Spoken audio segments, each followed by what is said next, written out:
नमस्ते दोस्तों, अगर आपने एनटीपीसी का फॉर्म भरा है या फिर मिनिस्ट्रियल इंडस्ट्रियल का फॉर्म भरा है या फिर अगर आपने रेलवे से रिलेटेड कोई भी फॉर्म भरा है तो आपके लिए बहुत बड़ी खुशखबरी है। खुशखबरी ये है कि 15 दिसंबर से जो है वो भारत सरकार जो रेलवे डिपार्टमेंट है वो एग्ज़ाम लेना शुरू कर देने वाला है। इसके लिए उन्होंने एक वीडियो जारी किया है, जिस वीडियो में जो पीयूष गोयल है उन्होंने इस वीडियो को पोस्ट किया है अपने ट्विटर अकाउंट से। उसमें उन्होंने कहा है कि 15 दिसंबर से जो है वो 1.40 लाख रिक्त जगहों के लिए जो परीक्षाएं हैं वो शुरू हो जाएंगी। तो चलिए सबसे पहले नज़र डालते हैं जो वीडियो उन्होंने शेयर किया है उस पर। युवाओं के लिए बड़ी खुशखबरी, भारतीय रेलवे जल्द शुरू करेगी नौकरियों की भर्ती प्रक्रिया। संकट में भी अवसर तलाशने का मादा रखने वाली मोदी सरकार कोविड-19 के मुश्किल दौर में भी पूरी लगन और ईमानदारी से काम कर रही है। इसी का नतीजा है कि भारतीय रेलवे 15 दिसंबर 2020 से अधिसूचित रिक्तियों के लिए कंप्यूटर आधारित टेस्ट लेना शुरू कर देगी। 3 श्रेणियों में कुल 1,40,000 रिक्तियों को भरने की प्रक्रिया कोविड-19 महामारी और इस वजह से पूरे देश में लागू किए गए लॉकडाउन के कारण स्थगित करनी पड़ी थी। लेकिन अब प्रथम चरण के कंप्यूटर आधारित टेस्ट कराने की तैयारी पूरी कर ली गई है। इस दिशा में आवश्यक उपाय शुरू कर दिए गए हैं। परीक्षाओं को सफलतापूर्वक पूरा किया जा सके, इसके लिए सोशल डिस्टेंसिंग जैसे विभिन्न प्रोटोकॉल का पालन किया जाएगा। देश को रफ्तार भारतीय रेल के साथ।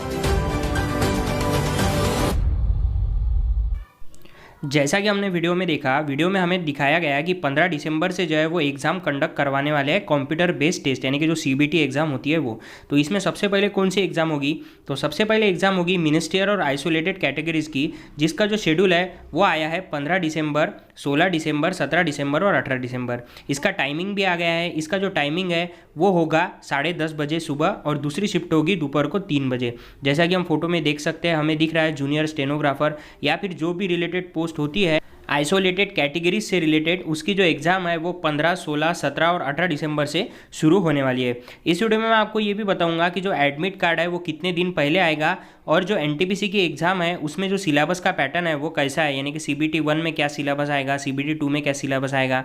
तो चलिए अब नज़र डालते हैं जो आरआरबी एनटीपीसी का फॉर्म हम लोगों ने 2019 में भरा था, उसकी जो एग्ज़ाम है उसका क्या पैटर्न है और उसमें जो फॉर्म्स भरे गए थे या फिर जो वैकेंसी थी वो क्या थी।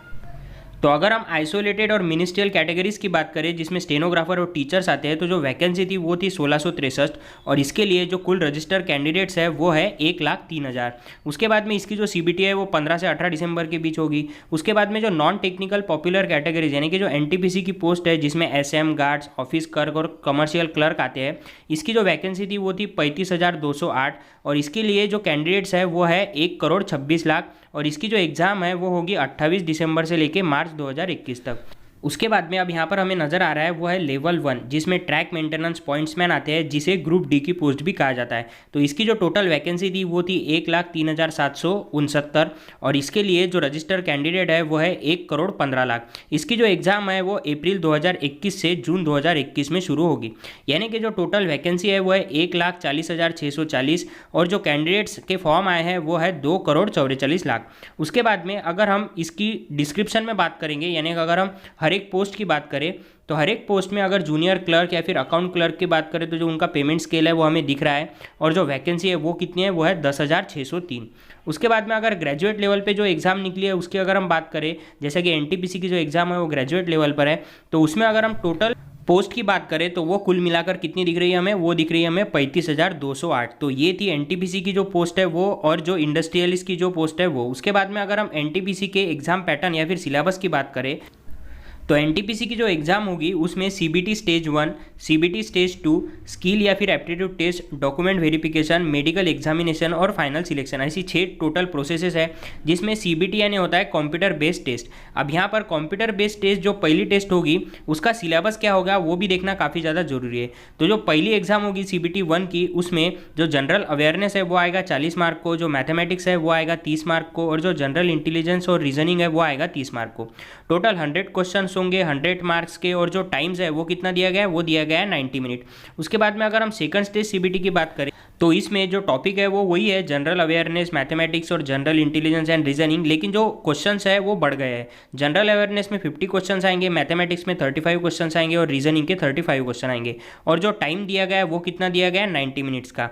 और जो क्वेश्चन है वो कितने हैं, वो है 120। उसके बाद में अगर हम डिटेल सिलेबस की बात करें तो हमें दिख रहा है मैथमेटिक्स, जनरल अवेयरनेस और जनरल इंटेलिजेंस एंड रीजनिंग। अगर मैथमेटिक्स की बात करें तो मैथमेटिक्स में number system, decimal fraction, LCM, HCF, ratio and proportion, percentage, mensuration, time and work, time and distance, simple and compound interest, profit and loss, elementary algebra, geometry and trigonometry, elementary statistics, ऐसे topic हमें दिख रहे हैं।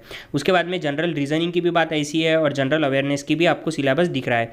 उसके बाद में एक बात जो है वो मैं आपको बताना चाहूँगा, वो ये है कि यहाँ पर निगेटिव मार्किंग भी है। निगेटिव मार्किंग कितनी है, तो वो है 1/3। उसके बाद में अगर सेकंड स्टेज सीबीटी की बात करें तो सेकंड स्टेज सीबीटी में जैसे मैंने आपको बताया कि जो टॉपिक्स है वो 3 ही है, जनरल अवेयरनेस, मैथमेटिक्स और जनरल इंटेलिजेंस एंड रीजनिंग, लेकिन जो क्वेश्चन है वो बढ़ा दिए गए। अवेयरनेस के 50 क्वेश्चन, मैथमेटिक्स के 35 क्वेश्चन और रीजनिंग के 35 क्वेश्चन, यानी कि जो टोटल क्वेश्चन है वो कितने बन गए हैं, 120। उसके बाद में जो टाइम लिमिट है वो कितनी है, वो है 90 मिनट्स की। उसके बाद में जैसा कि वीडियो के शुरुआत में मैंने आपको बताया था कि मैं एडमिट कार्ड के बारे में आपको बताऊंगा, तो अगर हमें एग्जाम सिटी पता करना है और हमने आइसोलेटेड कैटेगरी का फॉर्म भरा है जिसकी एग्जाम 15 दिसंबर से होने वाली है, तो हम 4 दिन पहले यानी कि 11 दिसंबर को हमारी एग्जाम सिटी जो है वो पता कर सकते हैं और कहीं ना कहीं 13 या 14 तारीख को हम हमारा कॉल लेटर डाउनलोड कर सकते हैं। अगर हमने एनटीपीसी का फॉर्म भरा है तो हमारी एग्जाम 28 दिसंबर से शुरू होगी, तो हम कहीं ना कहीं 24 दिसंबर को जो है वो हमारे एग्जाम सिटी पता कर सकते हैं और हमारा एडमिट कार्ड भी डाउनलोड कर सकते हैं। तो अगर आपको वीडियो अच्छा लगे तो वीडियो को शेयर कीजिए, सब्सक्राइब कीजिए और लाइक कीजिए। धन्यवाद।